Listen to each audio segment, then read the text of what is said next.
panghuli o na lighter note lang po dahil marami pong nag-viral na video sa Lighter note? online. Anong lighter note? Lighter note. Hindi Bago lang natin tayo. pwedeng gawing light ito sapagkat ginawa nilang ito eh. Ginawa nilang skandal itong ginawa, ang pagkakatanggal ko rito eh. Unprecedented ito eh. Yung Oh. iba siguro, nakagawa ng pagkukulang siguro. Pero ako, ang ginagawa ko, pinaalala ko sa kanila ang katwiran. Pinaalala ko sa kanila yung regulasyon namin mismo. Gumagawa kami ng batas. Dapat sana, masinop kami. Dapat kami ang una na magtatanggol sa mga batas na ginagawa namin. Pero kung kami mismo ang sumisira at lumalabag sa mga batas namin, eh sino magtitiwala pa sa amin? Yun ang punto rito eh. Opo, Congressman, kailangan natin ng mga ganyan na klase na talagang maninindigan sa kung anong tama. Paano natin gagawin ito, Admar? Opo. Anong lighter side nito? Hindi, meron lang akong isisingit bago lang tayo matapos dito sa ating usapan po, Congressman. Kasi mag-weekend eh. Kasi alam natin talagang mabigat itong mga issue na ito. On a lighter note lang, bago lang tayo... Akala ko tatanungin mo ako sa Quadcom eh. Ay, hindi. Ese. Ang itatanong ko, kasi viral din, maliban doon sa talagang nanindigan po kayo sa tamang proseso, nag-viral din yung yung paborito mong pagkain na hopya. Oo. Oo. Hindi mo binitawan eh.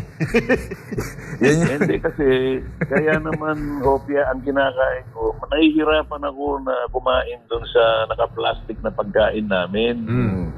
Alam naman nila na, kasi yung ginagamit namin kutsara at saka yung tinidor, plastic eh.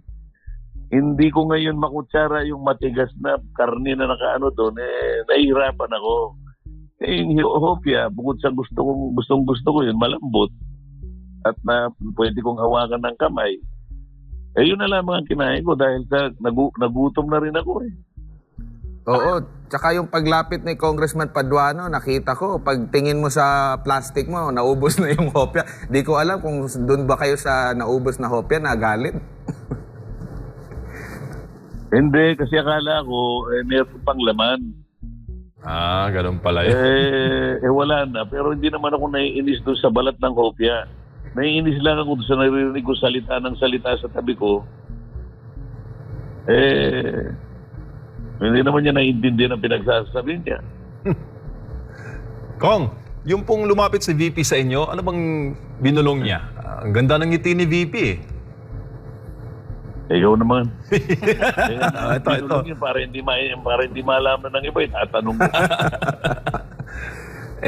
Syempre, viral na viral din yun, Kong, sa social media.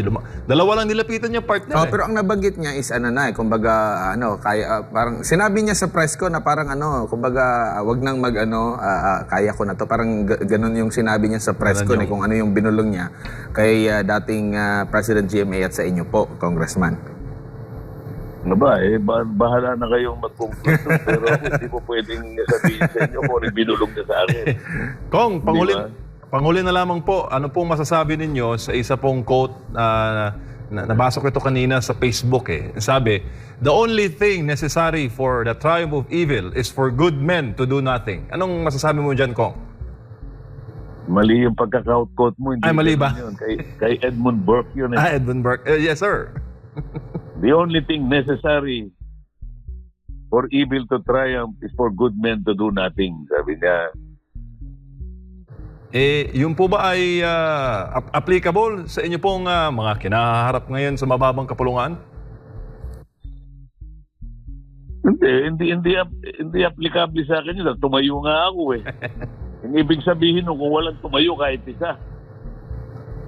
Pwede sana nagtagumpay na yung gusto nilang mangyari. Ewan ko kung magtatagumpay sila o hindi.